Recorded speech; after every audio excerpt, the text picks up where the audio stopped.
A woman who is somewhat of an artist has gotten in trouble for vandalizing national parks. And as a result, there were individuals on Reddit who investigated her, caught her, and she was prosecuted for it. As a result, she is now banned from 20% of the United States. Wow. Meaning that she's no longer allowed to go to places that are owned by the government, like national parks or military bases, because they're worried that she's a vandal that will strike again. Now, let me tell you how this all happened, okay? Let me show you some of her art, which she did in acrylic, which is very, very difficult to remove, okay? She would go to some of these national parks and she would do these paintings. And these paintings are beautiful. Like, I love them, but don't mess with the national parks, okay? This is not okay, especially when you can't get rid of it, especially when you're dealing with, again, national parks. Like, people have emotional ties to national parks. I have emotional ties to national parks. So I get why people are up in arms about this. Besides which, it's not yours, it's ours. Yes. And so we didn't all agree for you to do that art. Its name is Creepy Things, right? Yeah. Which is somewhat appropriate here.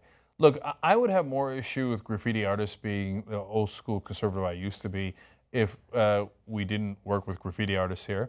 Wait, well, let me clarify one thing. I don't know why they report her as a graffiti artist, because this isn't, I don't really consider this graffiti, right?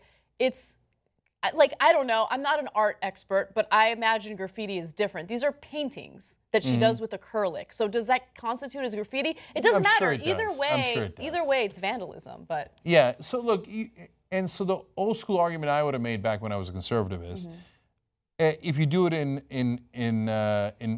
on a subway station, that's also ours. That's also public property. If you do it on a building, that's somebody's building. Like if they did it on your dad's building, that's his building. He didn't say you can do it. And there's logically that is a good argument.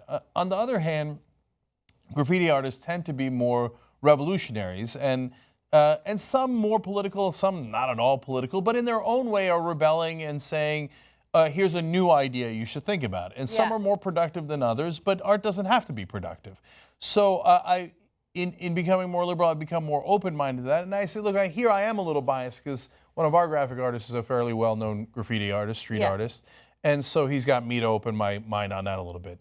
But I think, yes, this does cross a line. So you know what? I don't know if this makes me a hypocrite, but I don't really care about someone putting up their political art on a building somewhere, right? Because whatever, if people are really that bothered by it, they could paint over it. It's not that. But when you're using acrylic on nature, right? You're using it on these rocks that just don't fuck with nature. That's all I have to say. Like maybe I'm being unfair because I just don't care about buildings as much as I care about Yosemite or Joshua Tree or all these national parks that are beautiful and should be preserved.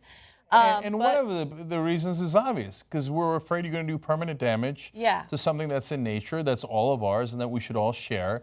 And you're not doing it in a democratic way. We didn't have a vote on whether you should put that art up, right?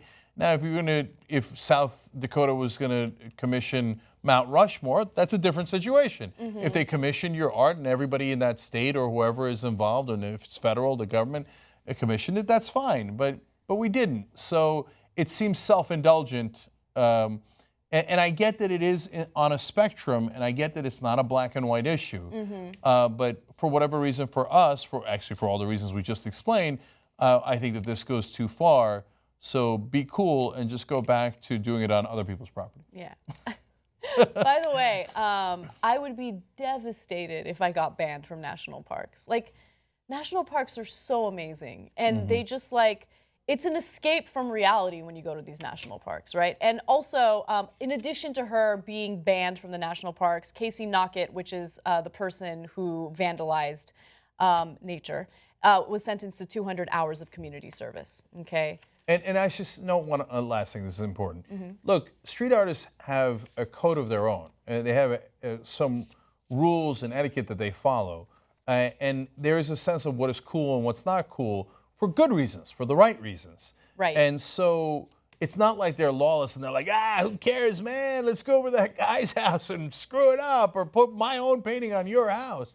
No, that's not what they're doing. And they've got a code. Now, I'm not as familiar with that code as they are, right? And I don't know that this violates it. I have a sense that it does, right? But they're not just lawless, and they are definitely artists. At the same time, that doesn't mean everything they do is kosher by definition.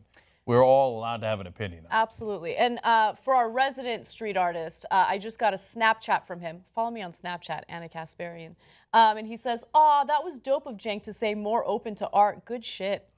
That is what I am. I am dope and good shit.